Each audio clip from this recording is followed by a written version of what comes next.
On this episode of Call 911, a man suffers a devastating heart attack.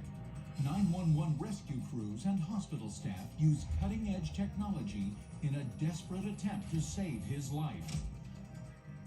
A man must rely on his shovel, his cell phone, and sheer willpower to survive a horrifying tractor explosion. And an afternoon of fun goes horribly wrong when a hiker falls into the rocks below. 3 emergencies, 3 calls, and lives depending on 911. 911, what is the emergency? There's a wind down behind. There's a fire in front of my door.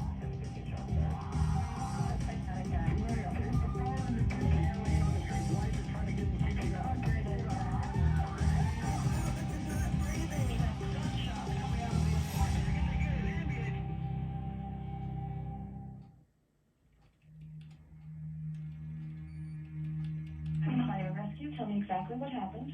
I was in the other room, I heard my husband fall out of his chair. He's laying on the floor, his face is turning purple. I was in my office and heard what sounded like my husband tripping on something and falling.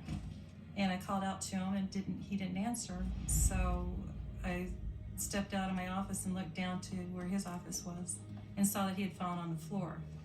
And ran over there and looked at him, and his face was turning purple and he was not responding. So I picked up the phone and called 911. Okay, are you with him right now? I'm with him right now. Okay. He's barely breathing. I'm getting help on the way. What's your name?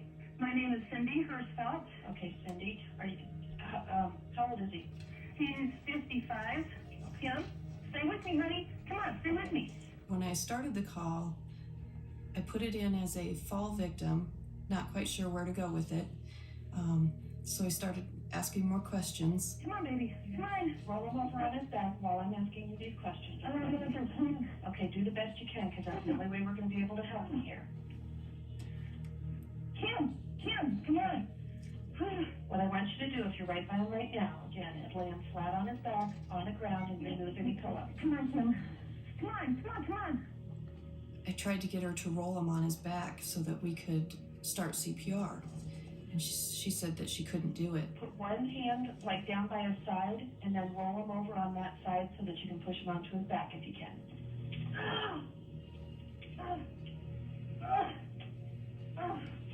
I can't get him over. He is 280 pounds, 6'4", and I'm quite a bit smaller than he is, and I was not able to move him whatsoever. Okay. What I need you to do, since you can't put him on his back, is basically we're going to do compressions on his back. Okay. You're just going to put your hands in the middle of his back. Yeah. You're going to push down firm and deep about 2 inches, letting the back come up all the way. The back compressions was the first thing that came to my mind. I don't know exactly where that came from. I was just at the point where this patient had just collapsed and we had to do something, and not doing anything was not an option. If CPR isn't started right away, or the body doesn't get oxygen, the organs start to fail, and the brain is the most susceptible to it right away. You tend to have severe brain damage, and a lot of people who don't survive, the reason is because the brain was deprived of oxygen for too long. Oh, shoot, baby. Don't leave me here. Come on. Don't think you're breathing. Okay. We're not going to be able to help him breathing with him on his stomach like that. We're just going to be able to do some compressions for him. I could hear her doing the compressions on her husband, and I just kept reassuring her. You're doing great. Just keep going. We've got help almost there. Thank you. Okay, don't stop until they come in and take over, okay? You keep doing what you're doing. Hang in there, Cindy. You're doing great. Please, please.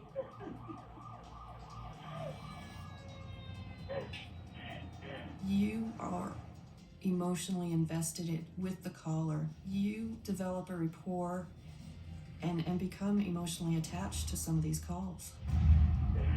Come on, right here. When we got to the house, we could see the victim laying face down on the floor, and the wife straddling him doing compressions, CPR compressions. Okay, Cindy, go ahead and hang up, okay? Okay. All right, bye-bye. Truck 35 carried a AED, which is a automatic external defibrillator, and that advised us to shock him into a good rhythm. And by that time, the paramedics came. Once we got on scene there, the truck company was there. They had an AED in place. They said that they did shock the patient once. I saw what rhythm he was in. We shocked him again. The patient would deteriorate back into VTAC, and we had to shock him again. Once we kind of secure him, we are able to transport him and roll him out to the medic unit. In the emergency room, a device called the Arctic Sun was placed on the patient. The normal human body temperature is right around 98.6 degrees. We slow the temperature down to about 91 or 92 degrees, and that's done by using very cold saline solution through an IV, as well as placing pads on the patient's body and hooking that to a chiller that quickly cools the patient's body down and creates a hypothermia situation. Hypothermic therapy is rather new to the healthcare field.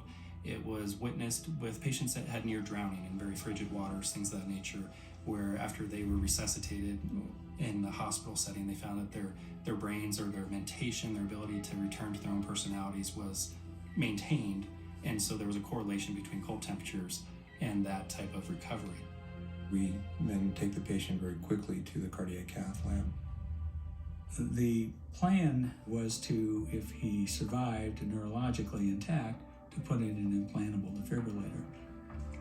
Amazingly, from the minute the set screw was tightened on the lead to keep that pace rate up over 80, he had not one single event after that. We were able to promptly get him off the ventilator, and we're so pleased to find that he was very much neurologically with the program. They call the heart attack a widowmaker. So it was a very serious heart attack. It's one that probably should have taken my life. Kim is almost back to Kim, a little more subdued than he was prior to his heart attack. But other than that, he's ready to go. It's truly a miracle to see him rebound so quickly, but to see him where he was just a short period ago, it's truly not only impressive, it shows that our technology today is so advanced that we do save lives.